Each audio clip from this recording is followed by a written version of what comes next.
Okay, welcome everybody. We're so excited to have you here. I am Sarah Lind, co-executive director at Open Plans, and we're joined by Michael Sutherland, our policy analyst here. And yeah, we are an organization focused on livable streets and a livable city, and we work across various campaigns to make that a reality and take on some of the impediments to that, including today, parking mandates. And Michael is going to go through this in detail, but I will just start by saying that, parking mandates were put in place almost 60 years ago, over 60 years ago, and they have determined the geography, the design, and the livability of our city ever since. And to create a truly livable city, we have to take this on and begin to correct the harms that these parking mandates caused. So we're super excited that you joined us today, and for everyone to continue to engage with this campaign. And I will turn it over to Michael for more details. Folks, like Sarah said, my name is Michael. I'm the policy analyst here at Open Plans. And I'm here today to talk a little bit about our white paper, which we released a few weeks ago. In the white paper, we make the case for lifting parking mandates completely citywide. And so today we're going to talk a little bit about the findings of that white paper in more detail, including what parking mandates are, how they're harmful, how we can fix them, and what's next for the movement. So on the next slide, is just a bit about what parking mandates are functionally. So at the most basic level, parking mandates are a rule in our zoning code that require developers to build a certain amount of parking with each new building. And so parking mandates are responsible for for a lot of, if not most, of the new parking that's built in the city. And the amount required depends on the type of land use, the geography, so where it is in the city, and the land use being, residential, commercial, mixed use. But the ratios can range pretty wildly. On the lower side of something like 0.4 parking spaces for every 1 unit of housing, to on the upper echelon, like 3 parking spaces for every 1 unit of housing. And the rules for commercial and mixed use zones are something like certain square footage to a certain number of spots. And so now during the City of Yes zoning text amendment process, which is a process the mayor is undertaking to kind of reimagine a lot of the zoning code, we'll have the opportunity to change this archaic policy. Mayor Adams says that he wants to tackle parking reform in some way, and so we have to make sure that we are encouraging the right policy choice. And so that's kind of the impetus for the report and for this presentation and our advocacy around the issue. On the slide on the left, there's a very simple but very illustrative graphic of exactly how much space parking spaces actually take up. And so on the bottom, just 2 parking spaces with a little bit of room to back out, compared to on the top, a 500 square foot apartment where somebody could live. And so we'll talk a little bit more about the space issue and the cost issue and a lot of other effects of parking mandates.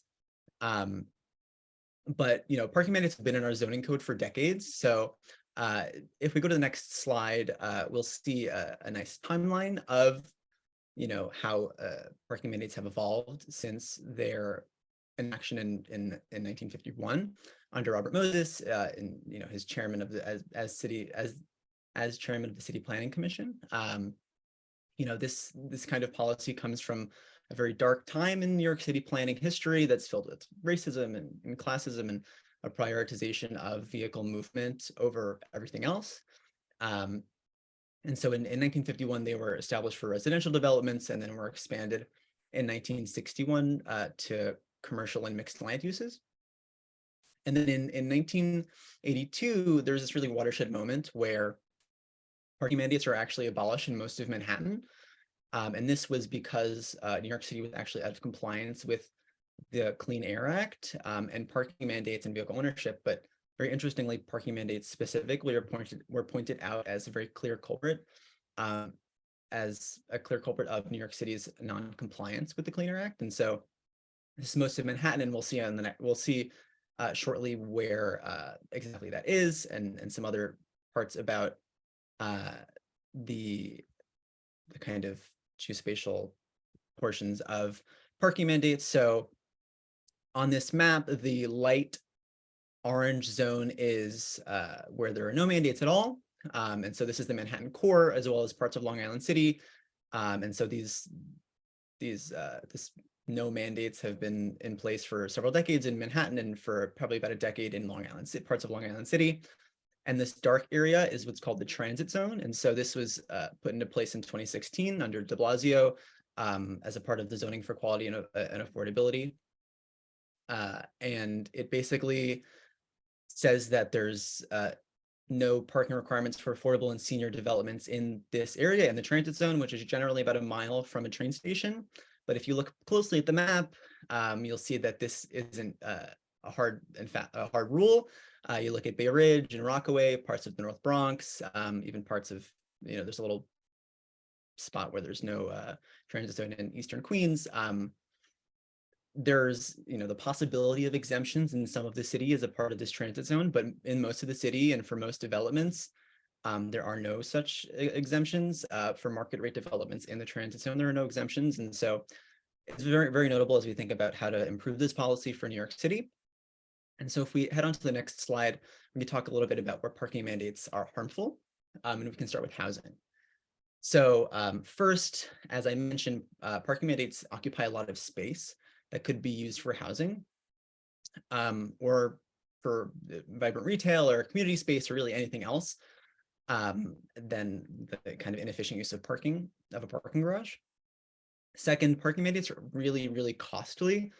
In New York City, there are estimates for one subgrade parking spot, which is, an underground lot per space. It costs about $150,000 per space, which is a huge, huge cost.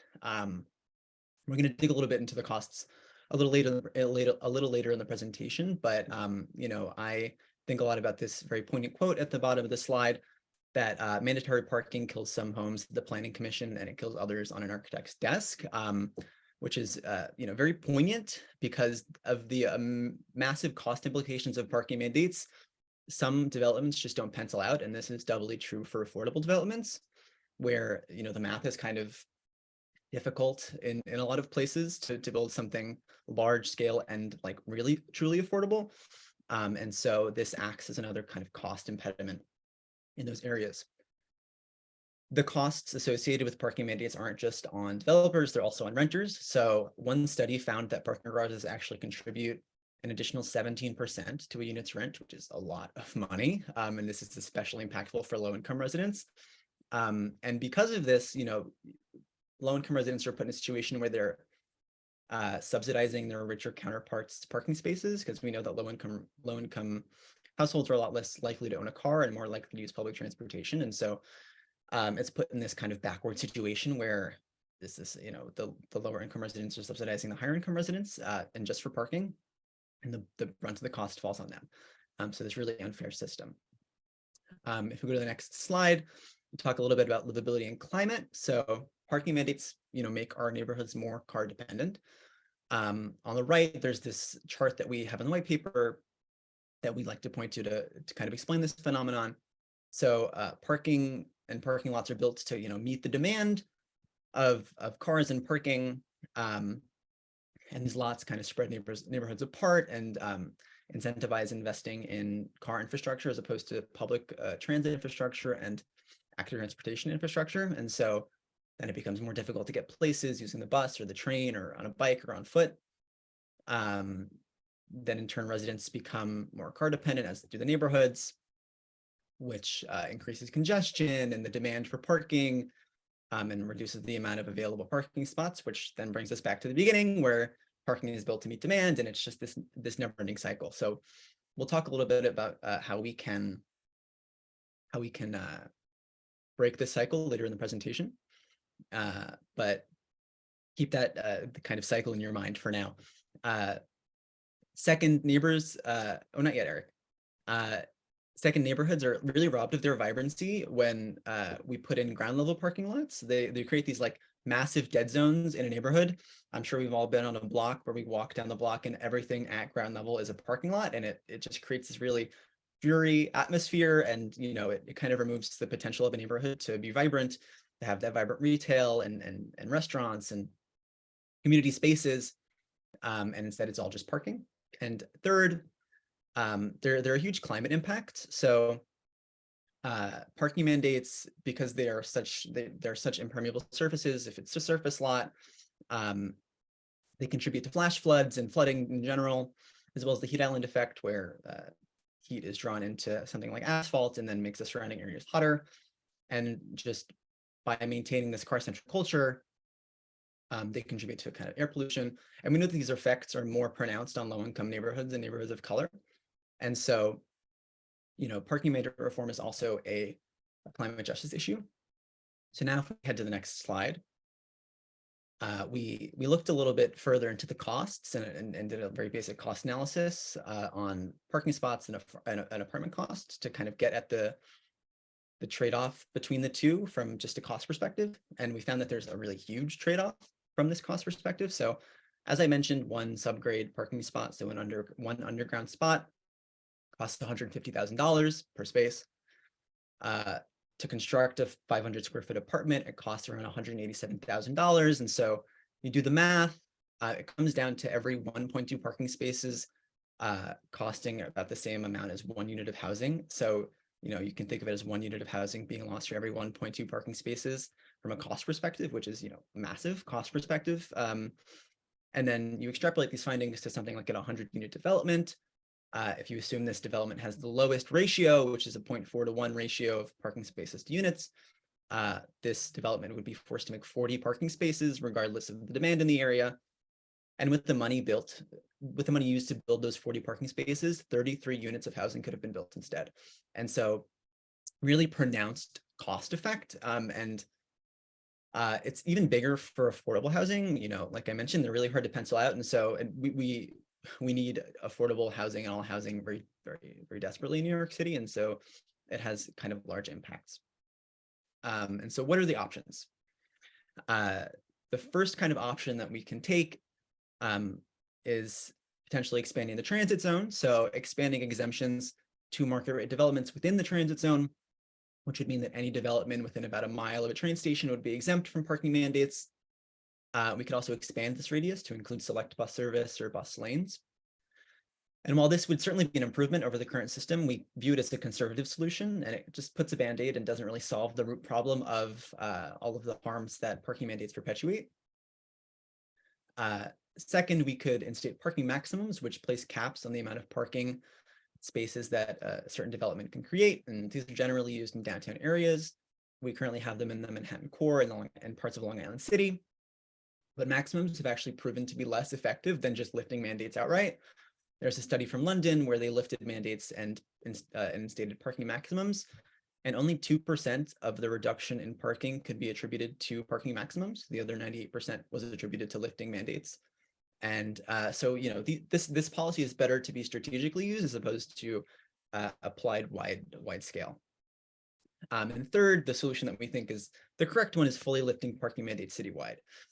So this would lift all mandates for all developments all across the city. There's no complicated ratios. There's no like special rules or exemptions.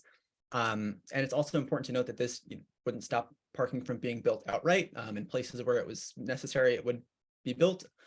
So it's about right-sizing that relationship between demand and supply. So the streamlined rule is kind of, we view as the most effective. There was a poll done recently and found that 68% of New Yorkers actually support this approach. And we're not alone in advocating for this position. On the next slide, you'll see a map created by the Parking Reform Network that shows cities that have fully eliminated parking requirements. And if you go to their website, there's another map that shows alterations, and it's this huge, beautiful map of dots. But we're not alone in this. This policy, cities like San Francisco, Portland, Minneapolis, Buffalo have all lifted parking mandates citywide. And so we're lagging behind. We should be leaders in this space, as the most dense major city in the country, the one with the least vehicle ownership. We should be leaders on this issue, and we're not. We're lagging behind all of these other cities. And so that's kind of putting it in perspective. So let's talk a little bit about the benefits of actually lifting mandates that these cities have seen. So we can return to housing. First, these are all kind of case studies from some cities that have done this. First, San Diego lifted their mandates around transit for all developments, and they created 1,500 affordable units in a year, which was 6 times as many as the previous year. So kind of showing the pronounced effect that lifting mandates can have on development, and not just development, but affordable development. Second, Oregon recently made a historic move to lift mandates statewide near transit. And so this move would make homes drastically cheaper across the state. There was a analysis done by the Sightline Institute that found that 37,000 homes just in Portland suburbs would be less expensive to create. And this amount is 10% of the governor's statewide target, which is, a massive, massive amount for just a small area. Third, in Buffalo, where they recently lifted mandates, which we'll talk about later, 1/3 of developers actually unbundled parking. And so what that means is that the costs of parking are not automatically included in every unit's rent. And instead, the people that use the parking pay for the parking in the building. And so this removes that burden on low-income families that don't have a car, or any family that doesn't have a car, actually. And this is seen after lifting mandates. This rectifies a lot of the inequities in that part of the system that were mentioned earlier. And fourth, even in New York City, after ZQA and the transit zone, affordable housing construction boomed. So it increased by 36%. And this is almost doubly true for deeply affordable homes, increasing by 63% for 30% of AMI, which is, constituted as deeply affordable. And so some of these examples are just transit area exemptions. And that kind of begs the question, why are we limiting such a successful policy to certain areas of the city? A policy that has shown to increase the amount of affordable units created, that makes homes cheaper to build, that lifts costs on low-income renters and all renters. Why are we limiting it to a geographic area? Next, we can turn to the economy. So lifting mandates also boosts the economy. In Fayetteville, Arkansas, which was actually one of the first cities to lift mandates, first commercial, then residential, they were able to create new small businesses and have existing local businesses expand.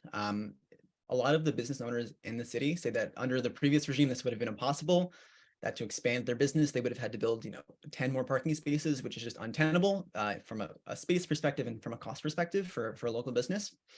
And so it can have pretty important effects, especially when we're thinking about local businesses being bought out and taken over by big box stores. Second, parking mandates, as we just talked about in the last slide, make housing more affordable. And our economic recovery relies on lower housing costs. If people can't live here, that means they can't work here, and they can't patronize businesses here and contribute to the economy and to our vital recovery. And so we need to make sure that we keep people in the city, and lower housing costs do that, and they boost the economy.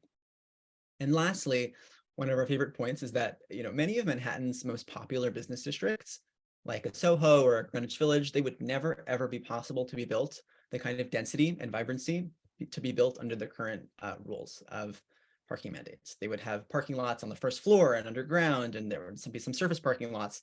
But these rules didn't exist when these neighborhoods were being built in the way that they were. So on the next slide, we can talk a little bit about livability and sustainability. So, all of the negatives that we discussed earlier about vehicle ownership and car dependency, but also, population and housing density, these negative effects are lessened by lifting mandates. Second, consequently, our neighborhoods can be denser, which make them more walkable and livable, and therefore more sustainable. We know that denser neighborhoods and denser cities are better for the climate.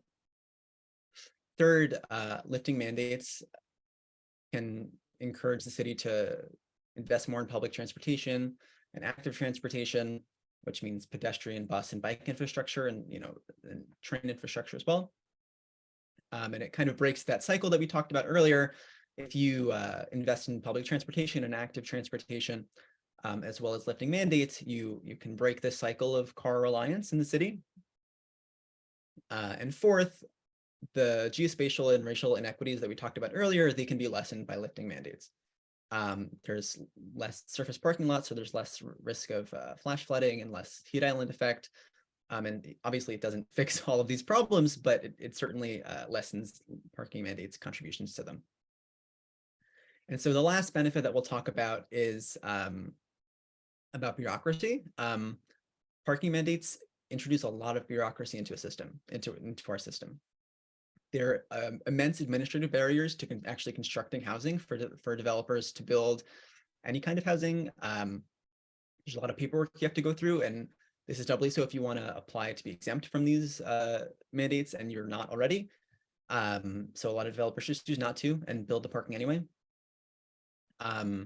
It's also, lifting mandates is also the most simple solution administratively. There's no extra rules, there's no extra exemptions. There's just the rule, which is that there's no requirements. And so this also helps streamline the development process and also communicating these changes to the public and talking to them about it. We don't have to get into the kind of complicated minutia of ratios and exemptions and all of this.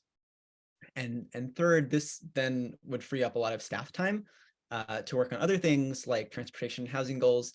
There was a staffer in Dallas that estimated that their permitting department spent 75% of their permitting department's time was spent on parking mandates. And so think about that in the scope of New York City as well, how much time that would free up for our already overburdened government. So on the next slide, we can talk a little bit about Buffalo, which is a success story that we like to point to on our own state. In 2017, Buffalo lifted all mandates for all uses citywide. It was part of this larger reform called the Green Code, which was the first comprehensive zoning reform in Buffalo since the 50s. And so as a part of this, they had a bunch of public meetings. And so at the first initial one, there were 300 attendees. The city expected massive backlash to this policy of changing parking requirements. And they had, before they even talked to anybody in the public, before they had a meeting about it, they already planned on shrinking the policy from what it was already, which was lifting all uses. But after having the meeting, they found that 74% of attendees were actually strongly in favor of lifting parking mandates citywide, and that there wasn't any opposition that was organized or really individual opposition. And so this coalition was really wide. Regular citizens, developers, business owners, advocates, transit advocates really created this wide coalition in support of this policy. And the impacts of lifting parking mandates span decades, but there are preliminary results that are really encouraging for Buffalo. So a study from a SUNY Buffalo professor found that 47% of major developments included fewer spaces than were previously required. And actually some of the largest impacts were on mixed use developments, which built 53% less parking spaces.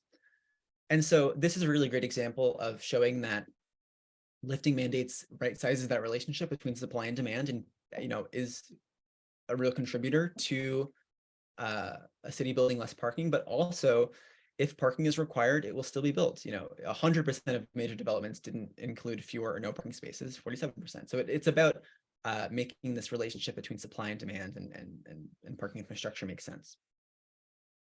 And so what are some of the solutions that we outlined? First and foremost, the Department of City Planning should lift parking mandates citywide in their zoning text amendment process for all uses. And the Adams administration should support them in this, publicly and loudly. Similarly, in the legislature, the New York City Council could support DCP and the administration as well by passing a resolution urging DCP to lift mandates citywide and showing their support that way. It's going to take all levers of government to really push for this policy. At the state level, there's also things that can be done. So the state legislature should pass a bill that would exempt parking mandates from an environmental review. The environmental review process is exceedingly long, taking years, and is also really skewed towards, surprisingly skewed towards the movement of vehicles rather than the movement of people or transit. And so lifting this requirement would make the whole process move a lot sooner, and we can get to the future faster. There's also the possibility of just lifting parking mandates statewide, which would mean that city action is not required at all. It would be a much more progressive policy. There's a bill in the legislature held by Senator Hoylman that would make this change, and it would exempt city action. And so lastly, what can you do? There's going to be public meetings where it's going to be really crucial to show support for this policy. And likewise, the zoning text amendment is going to have to go through every single community board across the city. And so it's going to be super important to advocate at those meetings as residents of those areas, because the people who are against it are really going to come out in full force. And so we have to show out too. It's also important to just talk about this issue to your friends and to your neighbors about the impact it has on housing affordability and livability and climate, to kind of raise awareness on this issue. And so we're going to be organizing folks from around the borough, from around all 5 boroughs, to advocate for these changes. And so now I'll pass it back to Sarah so we can do some Q&A. Awesome. Thank you so much, Michael. Super informative, and we hope you learned a lot. So yeah, if you have any questions you want to drop in the chat or in the Q&A would be easiest, please feel free. And if you want to come on and ask your question on the Zoom, I believe Eric can promote you if you want to raise your hand. So we'll just start with some of what we have in the Q&A. I'm going to start with Edward's question. Will there be a conflict if parking mandates are abolished when trying to advocate for citywide or neighborhood parking permits? So I'll take it first. No, I don't think so. In fact, I think that it's really critical that we look at parking as a holistic system. So not just the off-street parking that's built because of parking mandates, but on-street parking as well. And there are several solutions to those kinds of holistic issues, one of which would be neighborhood parking permits, residential parking permits. Another one would be something like a parking benefits district, where you charge for some of the curb space and then that money goes back directly into the neighborhood for street improvements rather than, just into the city's general fund. And this helps make sure that there's some turnover at the curb. So there's always some available spaces rather than just people, storing their cars on the street in perpetuity. Michael, anything you want to add on that question? Yeah, I would also just add, we didn't touch on it in the presentation, but parking mandates actually encourage car ownership. And so it makes everything kind of more congested in that way. And so by lifting them, it kind of does impact, it doesn't have a huge impact if people aren't owning as many cars and in an area. I just wanted to raise that point. Yeah, definitely. Okay, so I think, Eric, are you going to promote Edward? Maybe? I think so. Yes. Hi, Edward. There we go.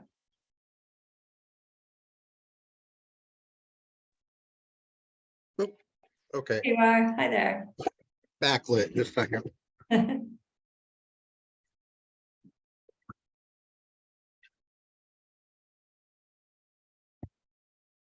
Yeah, so go ahead. What's your question? Yeah. Yeah, so my question is, I just was appointed to CB4. I strongly believe in my conversations in the interview is because I'm a long-term renter. I don't own a car. These are apparently underrepresented demographic. So I've lived all over the country. I've traveled all over the country. I was absolutely stunned to come here and understand that you could just park for free anywhere on the street. Yeah. So because of the work I've done, I spent a lot of time working in my local community. I used to be a chef at the hospital here in Bushwick. And so I got to learn what the car meant to really to my team, to the hourly people, the hourly wage people who work in the kitchen, who live in the neighborhood, because it just blew me away. I grew up in rural Michigan, so having a car makes sense, but it really confuses me here. So I feel, just from my conversations with long-term residents, that when I come to the community board and start saying, well, look, we need to really look at this, why would someone be against eliminating this mandate? And who's going to be pushing me back? So I know the automobile industry has a lot to do with the way things stay, but that doesn't tell me why the local resident is okay with the way things are. Yeah, I think it's a great question and something we should definitely be preparing our allies to talk about. So thank you for that. Look, I think at the very base, parking is such an emotional thing for the New Yorkers who do park on the street that anything that they think might make it harder for them to park is gonna, make them really scared and want to come out against it. So actually, from a messaging perspective, one thing we always try to say is that we're not going to get rid of any existing parking, right? Like this is not taking away your parking, and that we're not banning parking, right? So as Michael mentioned, developers can still build parking, and we expect that in many cases they will. In neighborhoods where more people do own cars, where there's less transit, there's going to be demand for parking. So we think developers will still build parking. Another thing, that we like to point out is that, say a new luxury development is going up in your neighborhood, which you might not like for many reasons. If the developer is required to include parking and includes parking for every new resident of that building, and they are higher income people, they are very likely to say, well, I have parking, I'm going to get a car. And then they're going to be driving it around your neighborhood, right? Increasing congestion, wanting to park in places where you also want to go and park. And so, that's going to actually make your life worse if you're an existing resident with a car. But if we build a new luxury building with no parking, maybe some of those residents will bring cars and try to park on the street. Maybe they'll go and park in a paid parking garage somewhere, but most of them are going to say like, oh, this is a neighborhood where I don't really need a car. And since I don't have access to just unfettered parking, I'm not going to bring one. So we're changing the dynamic, right, of who lives in a neighborhood, who has cars. And we don't want to be just continuing to incentivize people in that neighborhood to have their cars. So I think alleviating those fears for existing residents is the most important thing that we can do in these community board, meetings and in conversations with people, that this is not going to suddenly ruin their life, make it so hard for them, but in fact, is going to have benefits even for people who do own cars and park on the street. Well, it seems that, if you can incentivize builders to not, if builders aren't controlled by the mandate and they're able to build more units, that they'll be able to build units that self-select for people who are already interested in a lifestyle that frees themselves up from the automobile. Totally. So it sounds like that whole concept seems better, even if your concern is about gentrification of the neighborhood. Your concern should be, what does that do to my living when you're not going to stop it from happening. And also to that point, building parking, as Michael mentioned, is so expensive that if builders want to build new buildings, they're more likely to be building luxury units that can kind of cover the cost of that, construction cost of parking. It's much easier to build affordable housing when you don't have to spend all that money to build parking. But I know, Eric, you were going to bring up Daniel. Yeah, thank you so much for your question, Edward. Both questions.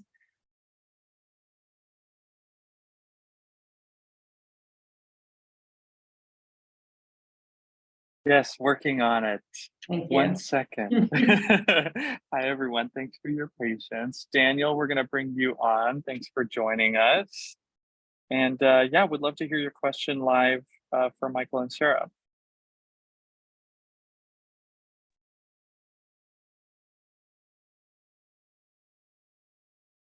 We can't quite hear you yet, Daniel, but we may be getting there. Let's see.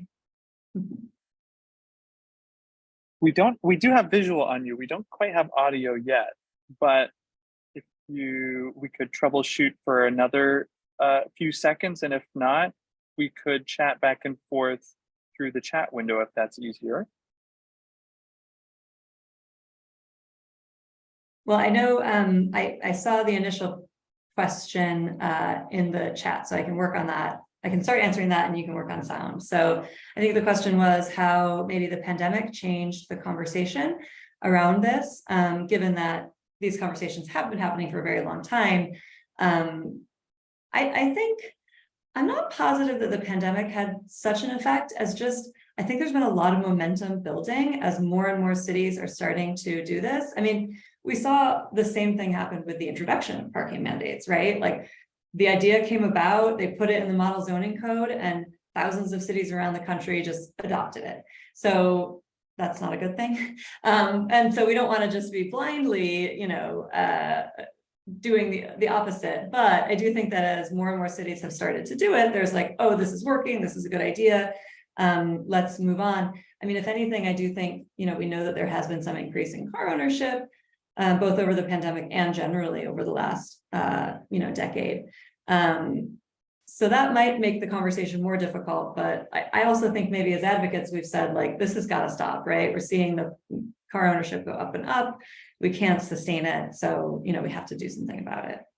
And I also think that like one of the things that came out of the pandemic was, I think, a folks' appreciation for open space and walkable neighborhoods and livability. And I think that this the parking mandates issue is linked to all those things, as I mentioned in the presentation. And so I think that there's that element of making, even if there is elevated levels of car ownership, like making a neighborhood more walkable. I think that's very, very in vogue, and rightfully so. And so I think that has also kind of had an impact.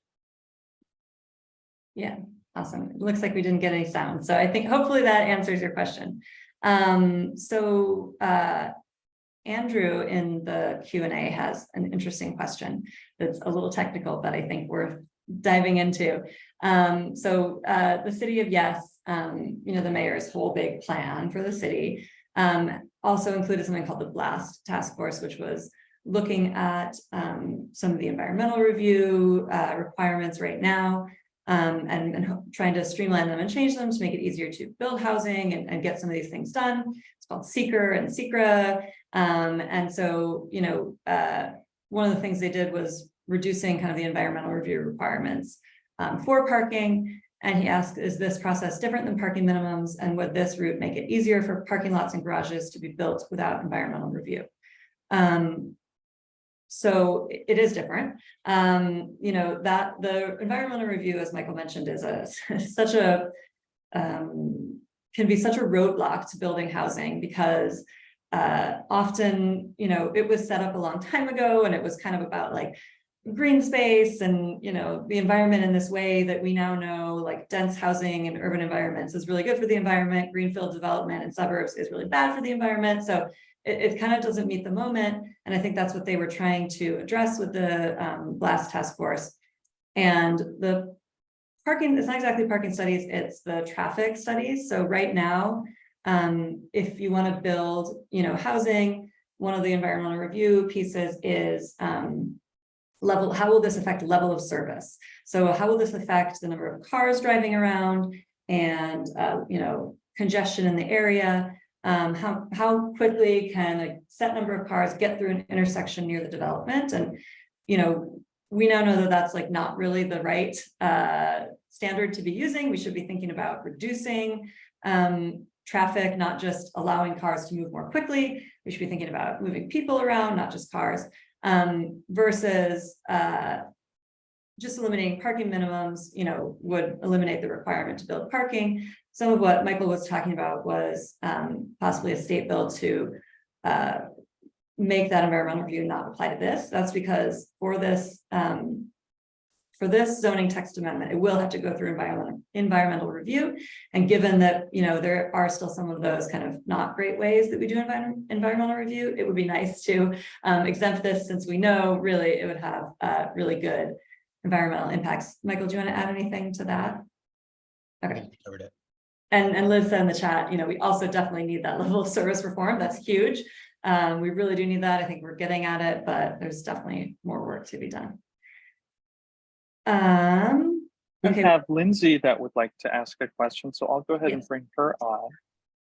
Welcome, Lindsay. Thanks for joining us. Hello.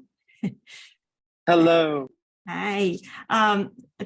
This great panel. Thank you so much. My question is, as I put in the chat, I live near Northern Boulevard, which you can just go for miles, and it's just like the land use is like, oh my God, it's like parking lots, like right, next to these incredibly dense neighborhoods, but they're all used for the car storage, inventory storage. And I've often wondered, like, for instance, Copel, you see around here, tons of the cars that are driven around here have the Copel, right? It's an old car. They've owned land on Northern Boulevard since the 30s at least, right?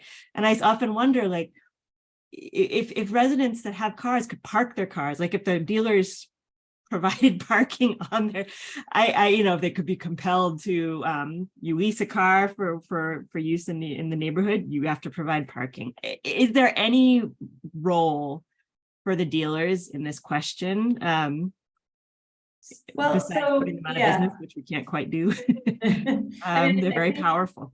Yeah. Yeah, I think that, ideally we're disincentivizing car ownership entirely. It's a geometry problem. Like our city and our streets just cannot sustain increasing levels of car ownership. It's, all the other issues we talked about. So I think like transferring parking to the dealership lot is just kind of moving the problem around maybe. But it's an interesting, something about the way you phrased it reminded me that in Japan, actually, maybe just in Tokyo, maybe all of Japan, I'm not positive. If you are going to buy or lease a car and register it, you have to prove that you have a parking spot for it. So that would be like an amazing policy, probably a really long-term ideal policy, but it's an interesting idea. The other thing I would just, would say about the parking lots is whether they're used for their inventory storage or someone else parking, they're still creating that kind of dead neighborhood effect, like ideally we'd be able to reuse those parking lots for either more housing or green space, public space. So again, I wouldn't necessarily want to incentivize just shifting them to a different kind of parking. One thought is, it's funny, I was at a conference last week and we were talking about the e-commerce of everything and how that could someday, maybe soon, apply to cars. There's already ways you can buy cars online. So obviously dealerships right now are hesitant to give up that space, and maybe we could take that on through zoning, but I doubt it given, your point about how powerful they are. But maybe we can incentivize them to, keep a smaller inventory, use, on demand kind of selling of cars. That's, beyond the scope of this presentation, but I do think there are interesting ideas to get at that, because agreed, the car dealerships are a huge problem. Yeah. Thank you. Thanks for that question. Let's see. I'd love to speak to. Oh, Stephen's sorry, go ahead. question, Yeah. About, I'll read the question on Michael's point about parking maximums not really being needed. It also seems politically less likely to raise opposition. Yeah. To say, remove the mandate, property rights, let the market decide, than to replace one mandate with another. I think that I agree. I think that there's also something to be said about being able to say with lifting mandates, parking will still be built where it's needed. I think that that's certainly less likely to raise opposition than saying you can only build a certain amount of parking in this area. And I think the parking maximums are well, they're well-intentioned, and I think that they're best when they're in certain areas, but they're ultimately based on the same kind of, I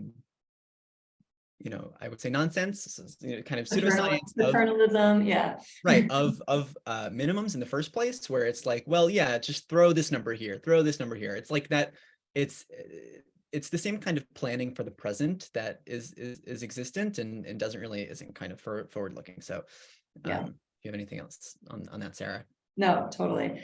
Another kind of not question exactly, but comment in the chat that I wanted to highlight is the car share, right? So there's car share. We've had it a little bit in the city, like with off-street car share spots.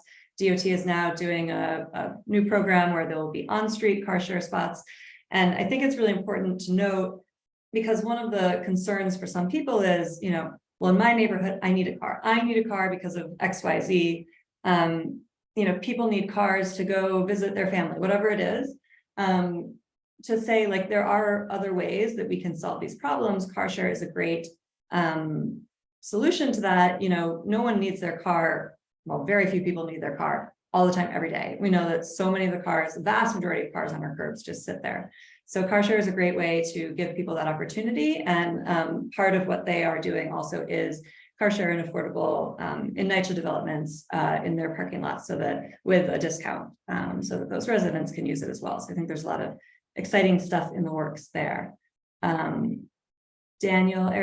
wants to come back on. Thinks he's got his audio.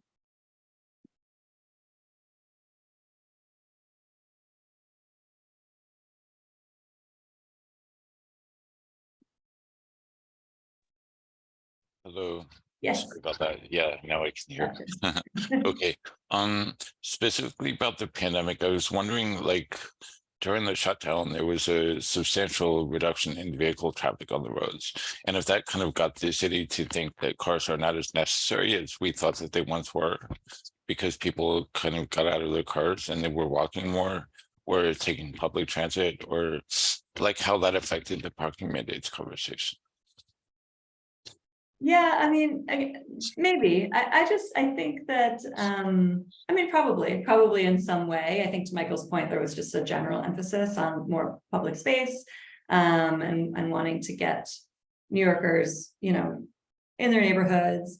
Maybe also a little bit like people are working from home more. So to the extent that people were using cars to commute, they're doing that less. There's more like kind of independent neighborhoods. You know, we've seen like restaurants thrive in neighborhoods because people are staying in their neighborhoods more rather than like coming into Midtown every day for work. So yeah, I mean, I think probably, I think also just to be clear, like our housing crisis is, or the housing situation is reaching such levels of crisis that the city has finally realized they have to do anything they can to address it. And parking mandates really are a huge housing issue, in addition to the livability, transit, et cetera. And so probably I would say that that is the largest driving force. No pun intended. Thank you. Thank you. And Daniel, I very rudely booted you off early. Sorry about that. Thanks for coming on. Yeah, thank you. If anyone has other questions, definitely feel free to add them. One I saw in here is the ULURP process, and I will just talk through that quickly because, again, we hope that you will become advocates and help us on this campaign. And so just to talk through a little bit about what that will look like. So for those who don't know, ULURP stands for the Uniform Land Use Review Process. And this is when any kind of zoning change is going to happen. It has to go through ULURP. And that applies for both, say there's a developer who wants to build a building on a specific spot and they want to change the zoning because they want to build more, or they want to not build parking, or whatever it is that they want to do. They want to build outside of the current zoning. They have to go through ULURP. That's called spot rezoning. If they do a neighborhood rezoning, like they recently did the Soho NoHo rezoning, that's going to go through ULURP. And then this text amendment will go through ULURP. So what that means is that the Department of City Planning will put forward their plan for the text amendment, what they want to do in detail. It will be like hundreds of pages long. You know, here's all the changes we want to make to the zoning code. Here's why, here's the effects it's going to have. It will have to go through an environmental review, like we talked about earlier. And then it goes to every community board in the city for review. The borough board, which is like every community board all together for each borough, the borough president, they all have to do a review period, like 60 days, 30 days, and then vote on it or give, you know, their approval or not. It goes to the City Planning Commission for their determination, and then it goes to the City Council for a vote. So it has to pass through each of those phases. And at each phase, we're going to need strong advocacy. I think there's a small chance that we'll be like Buffalo and there will not be as much opposition to this as we're afraid of. They did an initial info session 6 months to a year ago, and there were no questions or comments about the parking piece of it. This text amendment is going to have a lot of stuff about housing, about making housing more affordable, you know, complicated things about land use and landmarking and historic districts. Like there's going to be a lot in it. So I do think there's a small chance that the parking reform won't get as much attention as we think it might. That said, we want to make sure we're ready in case there is opposition, that we can go out there and show that there's a lot of support for this reform. So we're hoping that you will continue to stay engaged in our campaign, and as we need advocates, that we can call on you and you'll come out. So really a big place where that will happen is when it goes to the community boards. So get to know your community boards, get on your community board if you can. I know we just had one. This will probably go before community boards. Well, maybe not, maybe next summer. So you've got some time, apply next year if you're not on your board yet. And then, you know, go to the meetings. It'll go to the land use committee first, then it'll go to the full board. Sometimes with something this big, they'll even have like a special meeting. Maybe they'll have a town hall. Again, not necessarily just on the parking, but on the whole text amendment. So being ready to go out there and testify and support is going to be really important. And then again, also at the next stages, although I think the community board is the most important place to go out and really speak in support. So that's the ULERT process, and that's a big way you can get involved, and we will keep calling on you for that. We're excited for you to get involved. Let's see, do we have any other questions that we haven't answered already? I mean, I guess, like, why haven't we done this yet? You know, I think, well, it's what Michael discussed, we have done it a little bit. You know, we did the transit zone, we did Manhattan, and I think that there was a feeling, say 10 years ago, that we were out in the lead on this. You know, we were, in the terms of the transit zone reform, an early adopter of reform. So it was like, yay, we did this. And there's just been so much progress in other cities since that I think now the city is realizing we have to do more. I realize, Michael, I didn't ask if you have anything on that or the previous question. Well, no, on this I do. I think that when you look at other, if you follow the parking reform network, right, this issue at all online, you'll see all these cities, you know, getting away with their doing away with their parking requirements, kind of like mad. And I think it's also partially due to the way that we have to go about it. A lot of these cities can just vote on it on their city council and done and dusted, it's all done.